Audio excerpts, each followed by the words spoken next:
I struggle with simple things, and to elaborate on that, these fairies, they're simple. They look simple, and they're very cute.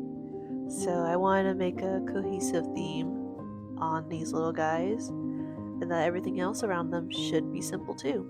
Their hats, their wings, and just the painting of it.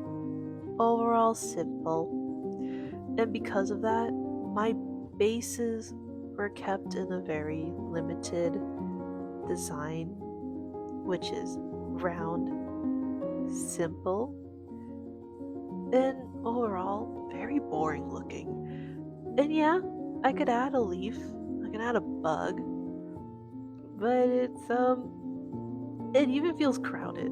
And that maybe I shouldn't add all of those when the fairies are just enough.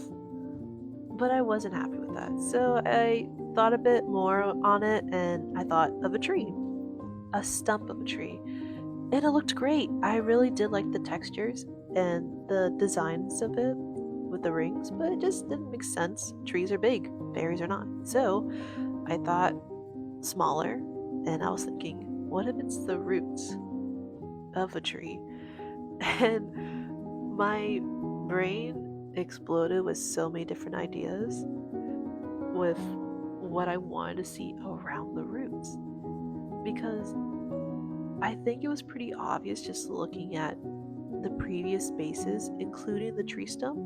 They all had something in common, and it was just being flat and round, and it just kind of caged my ideas, and I wasn't able to just go crazy on it because it wouldn't make sense. It's just a round disc. There's no room. There wasn't even room for the little ladybugs. They were kind of just hanging off the ledge. And I think when I did try to place the fairies with those previous bases, there wasn't enough room for everything else. So it just looked very plain.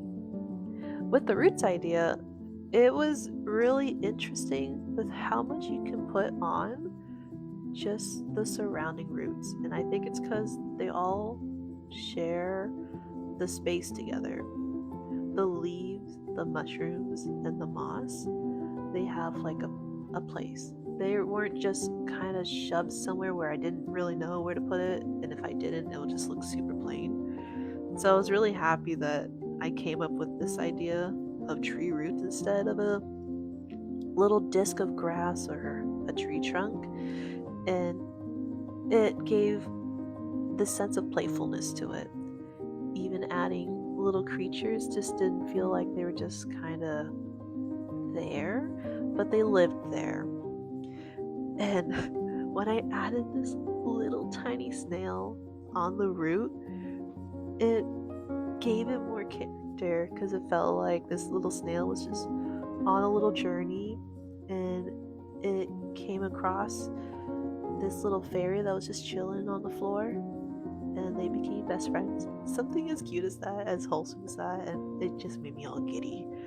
So overall with these projects, I really do feel like it's coming along quite well, and I'm really looking forward to showing you guys the mushroom hats and maybe another companion to the base, the fairy bases. But overall, making great success with this. And with the next video, I will be showcasing more on the paintings of the fairy, so look forward to it. Take care.